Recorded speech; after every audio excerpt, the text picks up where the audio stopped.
로마의 이 폭군 네로가 유명한 기독교 지도자 한 사람을 잡았어요.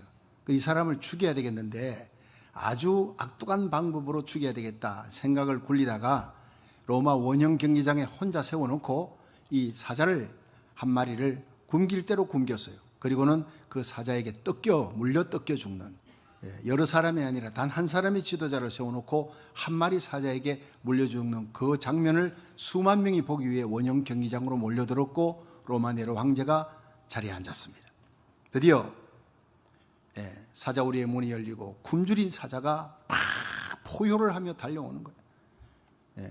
사람들이 그걸 지켜보고 있는데 사자가 달려가더니 그 크리스찬 지도자 앞에 서더니 갑자기 무릎을 꿇는 거예요. 그리고는 눈물을 흘리는 모습을 보고 깜짝 놀란 겁니다. 알고 봤더니 그 사자는 그 앞에 서 있는 크리스찬 지도자가 자기를 어릴 때부터 키워준 친자식처럼 키워준 주인이었어요. 주인이라는 걸 알아보고 그 자리에서 무릎을 꿇고 주저앉아서 눈물을 흘렸다. 실화입니다. 주인의 은혜를 아는 사자의 눈물에 네로 황제도 감동해서 그 크리스찬 지도자를 풀어줄 수밖에 없었다는 얘기예요.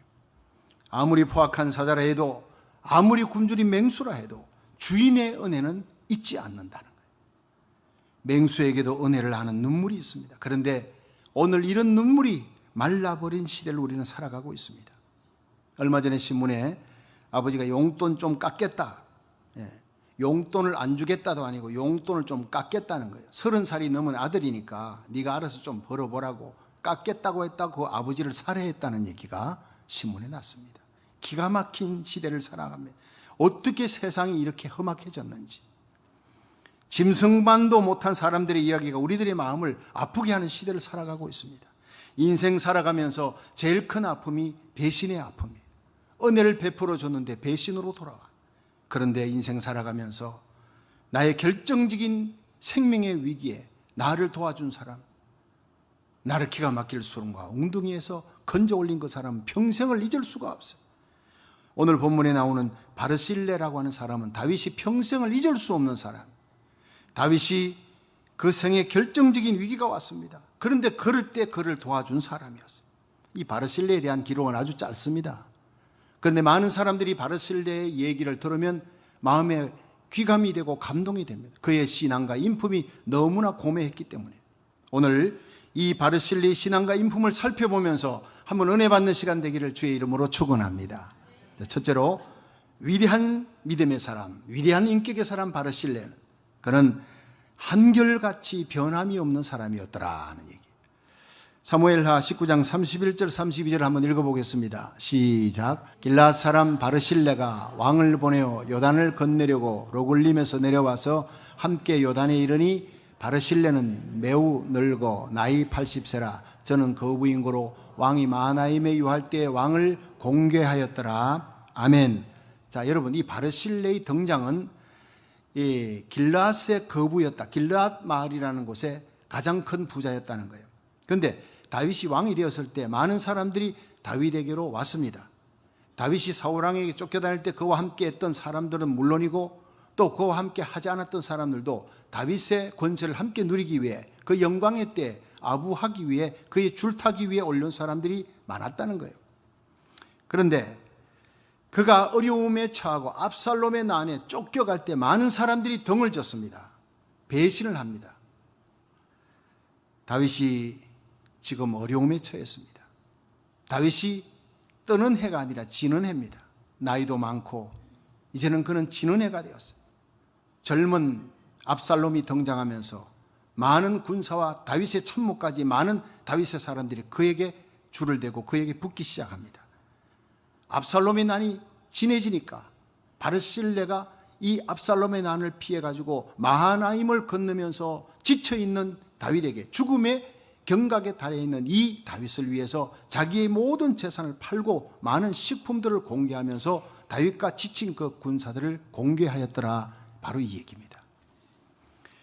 다윗의 아들 압살롬이 아마사로 군장을 삼고 길앗에 진을 치고 이 다윗을 공격하는데 다윗은 이제는 다급한 상황이 되어서 그것이 다윗의 마하나임입니다.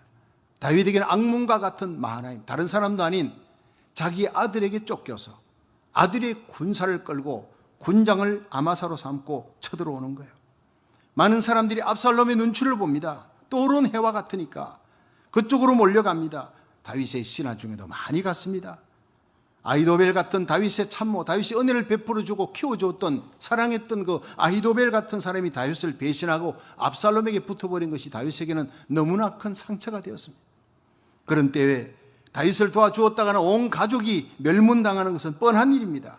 그런데도 길앗에 사는 거부 바르실레는 목숨을 걸고 일어나 굶주리고 지친 다윗, 죽음의 경각 속에 포위당해 있는 그 다윗의 군사를 돕기 위해 많은 식품을 가지고 나귀에 싣고 다윗의 진영으로 간다는 것은 아예 죽음을 불사하는 행동입니다. 사무엘하 17장 28절 보니까 침상과 대야와 질그릇과 밀보리, 밀가루와 볶은 곡식, 콩과 팥과 볶은 목두, 꿀과 버터와 양과 치즈, 어마어마한 양. 식품만 아니에요. 침상도 대야와 질그릇까지 가져다가 다윗과 그 함께한 백성으로 다 먹게 하였으니 이는 저희 생각에 백성이 덜해서 시장하고 목마르겠다 함이더라. 바르실레는 다윗이 평안했던 시기나 역경의 시기나 변함이 없는 사람이, 변함없이 다윗을 신뢰하고 존경했던 사람입니다. 더구나 다윗이 자신의 아들 압살롬의 반역으로 왕의 자리에 쫓겨났어요. 압살롬의 군대가 야밤 급습을 하니까 그냥 급히 뛰어나서 맨발로 나왔어요. 신발도 없이. 그리고 자기 아들의 군대라, 아들이 반역을 했구나 하는 걸 알고 너무 부끄러워 머리를 풀고 자기 우는 모습을 보이지 않게 하려고 머리를 풀어 울면서 기도로운 골짜기를 지날 때, 평상시에는 다윗이 권세를 쥐고 있을 때는 꼼짝 못하던 시므이 같은 자가 일어나서 따라오면서 흙을 날리고 돌을 던지며 비루한 자야 욕을 하고 저주를 다윗에게 퍼붓는 그런 상황이 되었어요.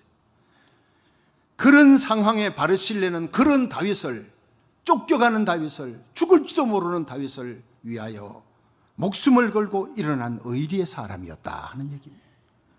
많은 사람들이 받은 은혜를 원수로 갚으며 살아가는 시기를 우리가 살고 있습니다. 바르실레는 끝까지 다윗에게 신의를 지킨 사람이에요. 이런 바르실레를 하나님이 축복하지 아니할 수가 없고, 이런 바르실레를 다윗은 결코 잊을 수가 없어요. 열왕기상 2장에 다윗이 훗날 임종할 때, 죽을 때 솔로몬을 불렀어요. 왜냐하면 솔로몬이 당시 왕이 되었으니까. 유언을 하면서 바르실레의 은혜를 잊지 말라. 그가 마하나임에서 나를 도와주었느니라. 다윗의 마하나임은 악몽과 같은, 그러나 그 악몽에서 나를 구출해주고 건져준 마하나임의 바르실레를 잊을 수가 없었다는 거예요. 그리고 이 바르실레의 아들 김함을 솔로몬 너도 왕의 상에서 평생 그와 함께 먹게 하라. 왕의 상에서 먹게 하라는 것은 그저 음식 도와주라는 게 아니라 왕의 상에서 먹는 많은 대신들 사이에 그도 대신으로 세워주라는 얘기입니다. 솔로몬은 그렇게 했습니다. 다윗 왕은 자기의 상에 많은 대신들이 앉는 자리에 바로 김함을 세웠고 바르실레의 아들을 세울 뿐 아니라 솔로몬에 대해까지 그렇게 약속을 하고 죽은 거예요. 이런 바르실레 같은 사람이 그리운 시대를 우리는 살아가고 있습니다. 우리 교회는 지금 바르실레 같은 사람이 필요합니다.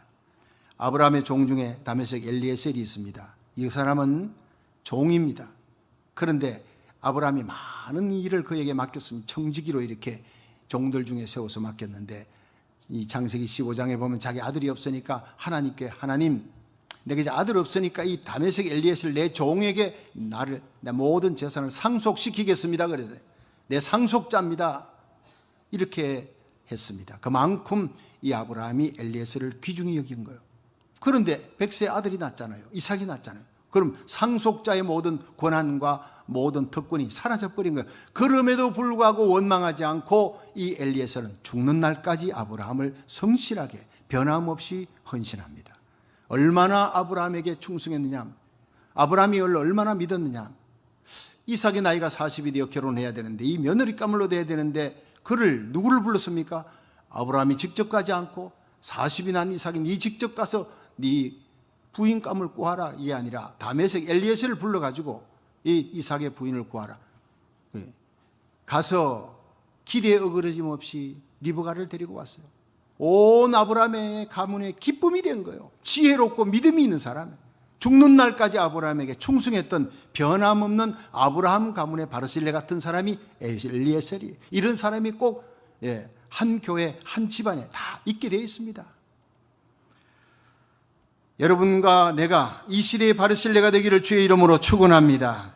예수님의 12제자 중에 사도 요한 같은 사람, 예수님의 12제자 중에 바르실레 같은 사람, 예수님이 겟세마네 동산에서 군병에게 잡혀갑니다. 끌려갈 때 다 도망가 버리는데 예수님 십자가 지는 그 자리에 요한이 나타난 거예요.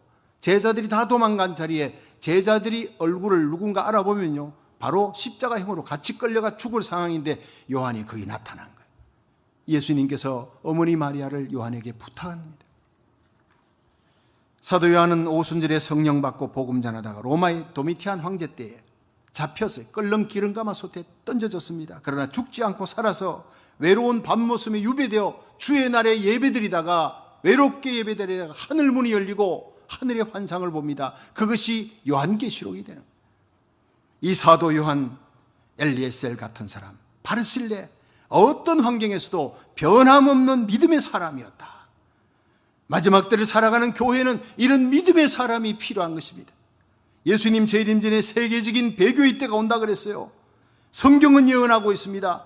이 시대는 옛 로마가 부활하고 적그리스도가 전 세계를 장악할 때가 온다. 기독교의 탄압이 시작될 것이라고 마태복음 24장, 25장, 마가복음 13장, 누가복음 21장, 다니엘서와 요한계시록은 예언하고 있는 것입니다. 그 예언대로 지금 세상은 흘러가고 있습니다. 그 엄청난 배교의 때 이전에 전 세계를 휩쓰는 대부흥이 올 것이라는 것을 또 예언하고 있습니다. 이방인의 때가 차고 이스라엘의 복음이 들어가는 시기에 하나님이 쓰는 두 나라가 있다. 대한민국과 바로 미국이라는 거예요. 이사야 55장 5절, 요한계시록 12장에 다 예언되어 있습니다. 여러분, 조국을 떠나 미국 땅에 살며 청교도 신앙을 회복하고 여러분 마지막 선교의 사명을 맡은 마지막 선교의 주자로서의 이 한인의 사명을 잘 감당하는 선봉장이 되기를 주의 이름으로 축원합니다.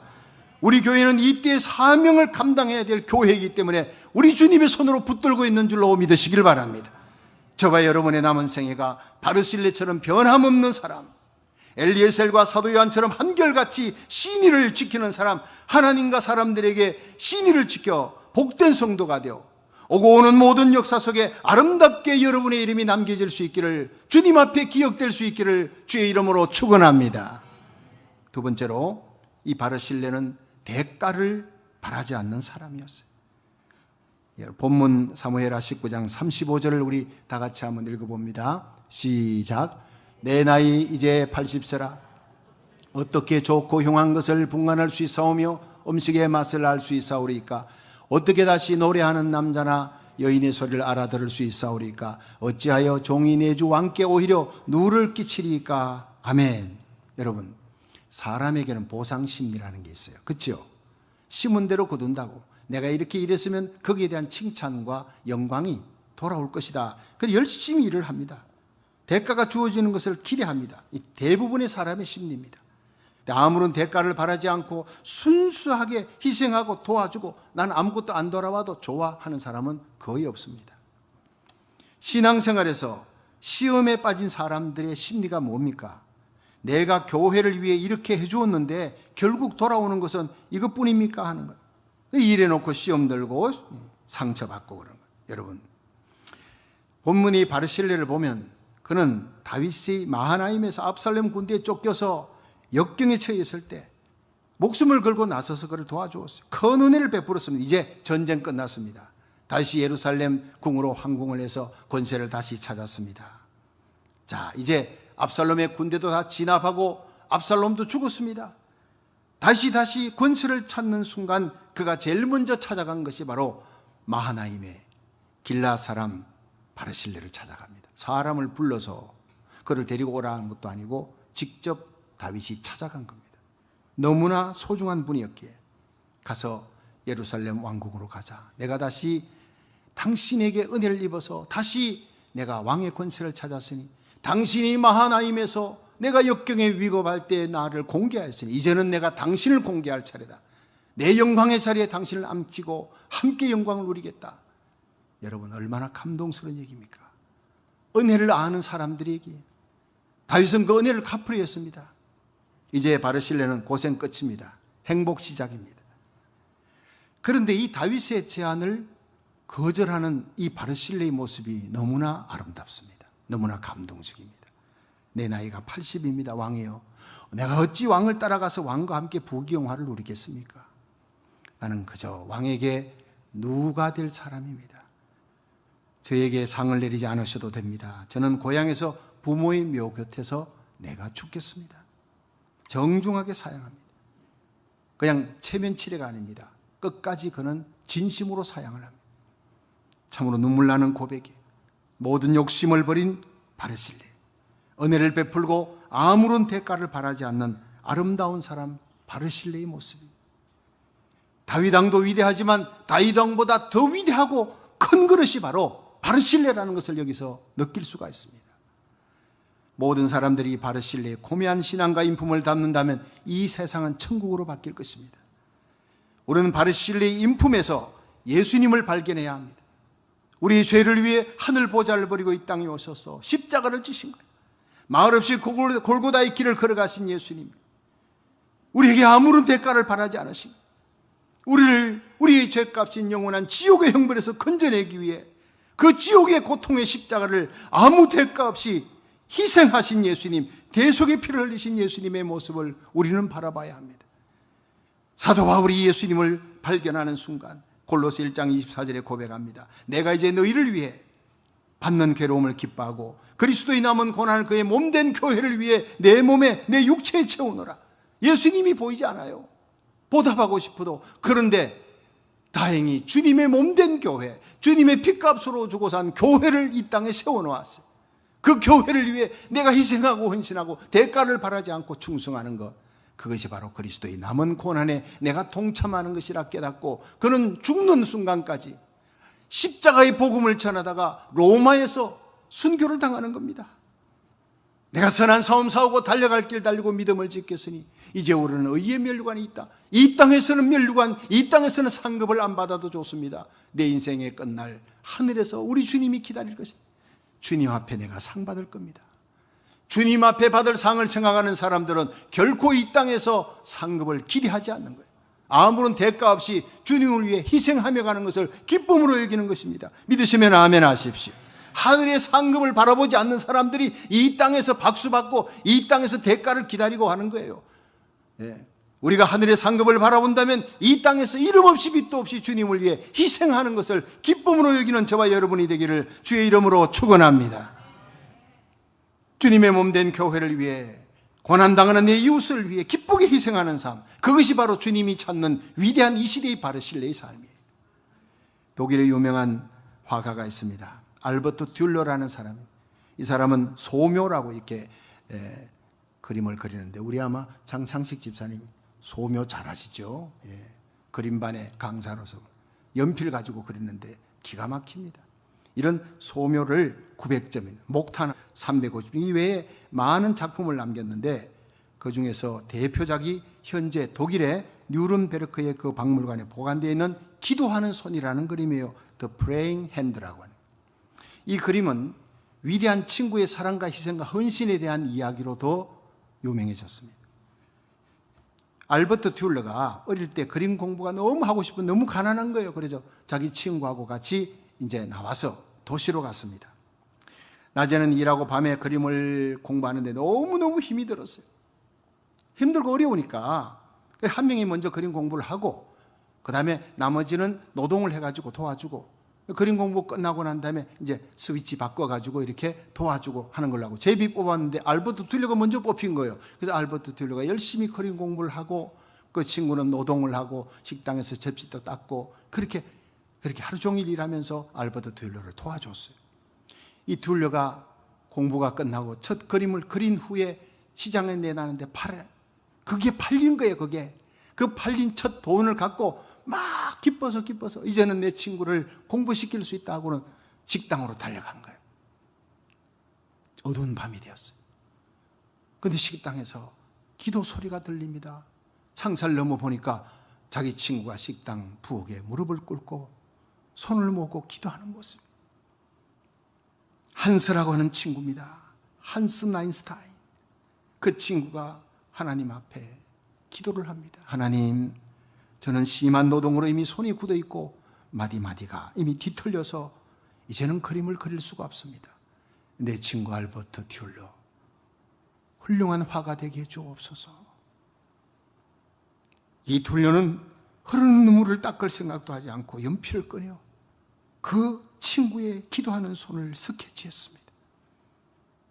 이것이 바로 그 유명한 기도하는 손입니다. 성도 여러분, 요한복음 15장 13절에 사람이 친구를 위해 목숨을 버리면 이에서 더 큰 사랑이 없다 했어요. 너희가 나의 명대로 행하면 곧 나의 친구라고 했습니다. 세상에 가장 위대한 사랑이 바로 아무 대가를 바라지 않고 친구를 위해 희생하는 사랑이에요. 그것이 바로 예수님의 사랑이었고 다윗을 향한 바르실레의 사랑이었습니다. 인생 살다 보면 누구나 한 번쯤은 다윗의 마하나임 같은 기가 막힌 역경과 어려운 골짜기를 지나갈 때가 있어요. 그 고통당하는 사람에게 바르실레처럼 최선을 다해 도와주는 저와 여러분이 되기를 주의 이름으로 축원합니다. 하나님을 생각하며 우리 주님의 십자가를 생각하며 주의 몸된 교회를 세우며 은혜를 베풀어주는 위대한 신앙의 승리자가 되기를 주의 이름으로 축원합니다. 마지막 세 번째로 바르실레는 사람을 키우는 사람, 사람을 세우는 사람. 사무엘하 19장 37절 한번 읽어보겠습니다. 시작. 청컨대 종을 돌려보내옵소서. 내가 내 본성 부모의 묘 곁에서 죽으려 하나이다. 그러나 왕의 종 김함이 여기 있사오니 청컨대 저로 내 주 왕과 함께 건너가게 하옵시고 왕의 처분대로 저에게 베푸소서. 아멘. 여러분, 이 바르실레가 다윗 왕이 찾아와서 함께 예루살렘에 가자 내가 이제 당신을 나의 영광의 자리에 함께 앉히고 죽는 날까지 내가 공개하겠다 할 때 그 진심의 다윗을 거절합니다. 정중하게 거절합니다. 진심으로 내가 당신에게 누가 될까 봐 두렵습니다. 그러면서 옆에 있는 자기 아들 김함을 추천합니다.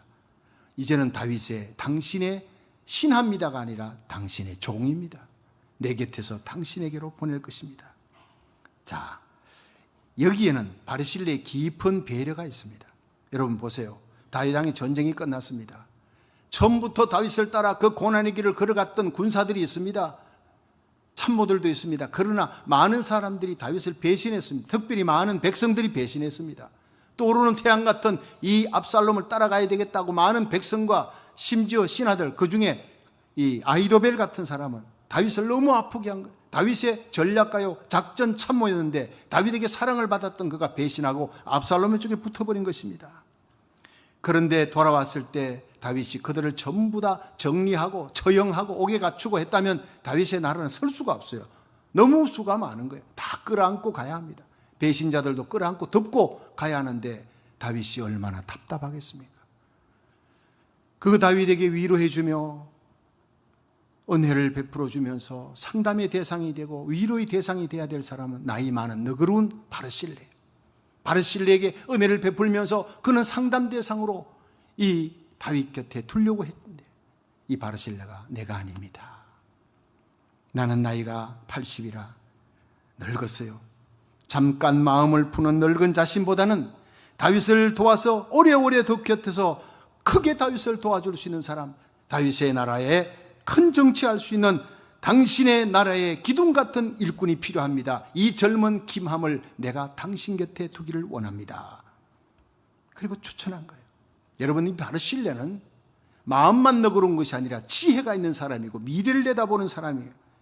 다윗 곁에 누가 있어야 다윗이 더 훌륭한 정치를 할 수 있는지 알았던 사람이었고 자신의 곁에 김함을 두는 것보다는 실력 있고 능력 있는 젊은 김함을 다윗 곁에 두어 다윗의 나라의 기둥으로 세워나가기를 원하는 것입니다. 다윗이 바르실레의 이 깊은 뜻을 알았습니다.